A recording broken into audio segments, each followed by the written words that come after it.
मेरे साथ कथावाचक हार्दिक भाई शुक्ल जुड़ रहे हैं, गुजरात के हैं वो। आज हम उनसे एक मुद्दे पर बात करने वाले हैं। सावन का महीना चल रहा है, इसके बाद पितृपक्ष और नवरात्र शुरू होगी और भारत के अमूमन हिस्सों में नवरात्र से ही रामलीला शुरू हो जाती है और दशमी के दिन विजयदशमी मना करके समापन होता है। ये 8-9 दिनों की रामलीला होती है। इसमें लगभग हर जगह अलग अलग तरीके के कार्यक्रम होते हैं। गीत संगीत एवं रामायण या रामचरितमानस से जुड़े हुए कुछ अंशों को चित्रांकित किया जाता है, पात्रों के द्वारा उन्हें दिखाया जाता है। जो रामलीला को करवाने वाले लोग होते हैं उन्हें किन किन खास बातों का ध्यान रखना चाहिए जिससे समाज में एक अच्छा संदेश जाए, ये बातें हम हार्दिक भाई शुक्ल से जानते हैं। जो रामलीला करते हैं या करवाते हैं उनको किस बातों का ध्यान रखना चाहिए। हमारे गुजरात के अंदर एक हो गए जोगीदास खुमाण। वो जब उनके कार्यकाल में भावनगर नरेश के साथ, यानी भावनगर के राजा जो थे उस समय, उनके साथ उनका थोड़ा विवाद चल रहा था। हमारे गुजरात के अंदर कोई भी ऐसा व्यक्ति नहीं होगा कि जो जोगीदास खुमाण का नाम न सुनता हो। वो भले ही बारवटिया यानी इस समय के लुटारे कह दो, डाकू कह दो, लेकिन वो डाकू थे किंतु नीति वाले थे। एक बार वो जोगीदास खुमाण एक घोड़े के ऊपर बैठकर कहीं रास्ते से जा रहे थे तो एक जंगल के अंदर एक बच्ची, 10 साल की बच्ची, वहाँ पे गाय चरा रही थी। तो जोगीदास खुमाण ने देखा कि अरे ये घनघोर जंगल के अंदर एक बच्ची यहाँ पे अकेली भटक रही है।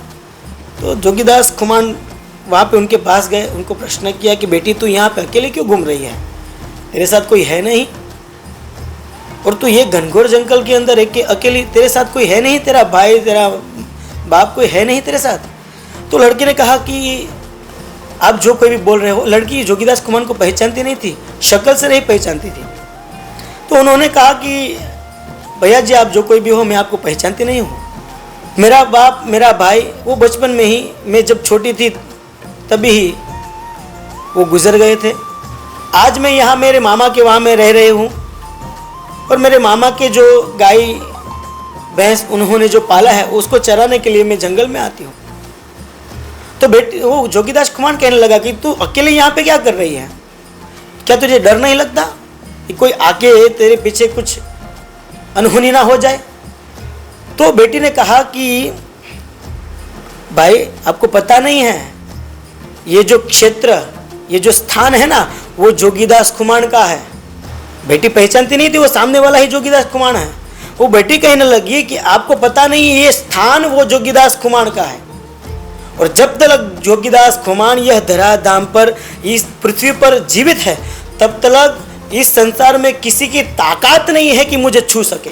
तब वो जोगीदास खुमाण ने दोनों हाथ फैला के सूर्य नारायण को सिर्फ इतना ही कहा था कि हे सूर्य नारायण, मुझे भावनगर नरेश, भावनगर के राजा के साथ मेरी कितनी भी दुश्मनी हो, चाहे वो युद्ध में मुझे परास्त कर दे, चाहे मैं जो मांग रहा हूँ वो मुझे न दे, किंतु ऐसे बहन बेटियों के विश्वास कभी टूटे नहीं चाहिए।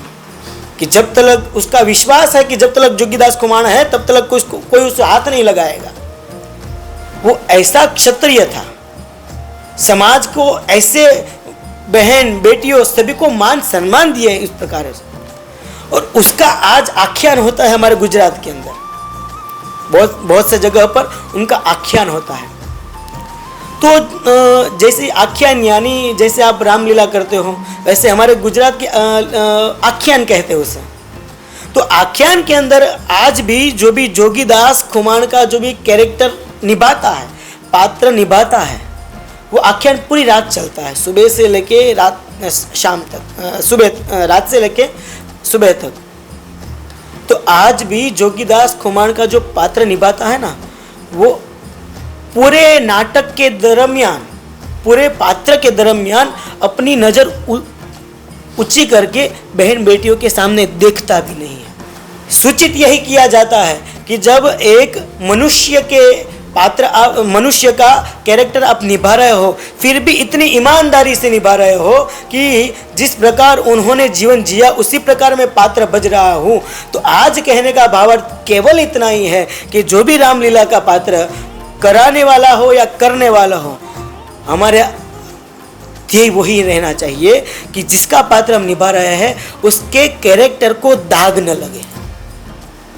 बस यही कहने का भावार्थ। देखा आप लोगों ने, हमारे साथ कथावाचक जी ने एक कहानी के रूप में कहानी सुनाते हुए अपने गुजरात की, जिसके एक पात्र थे जोगीदास कुमार, उनका परिचय देते हुए उनके प्रति एक लड़की का विश्वास, उस क्षेत्र की रहने वाली लड़की का विश्वास कितना अटूट है, उसी विश्वास और उनके पात्र को दर्शाते हुए आज के रामलीला के कलाकारों एवं उनके कार्यकर्त्रियों को संदेश दिया और बताया कि इसी प्रकार से करें जिससे रामलीला में जो भी पात्र हैं दागदार न हो, उनके ऊपर दाग न लगे, किसी भी प्रकार का लांछन न लगे। मैं देवेश पांडे, अयोध्या।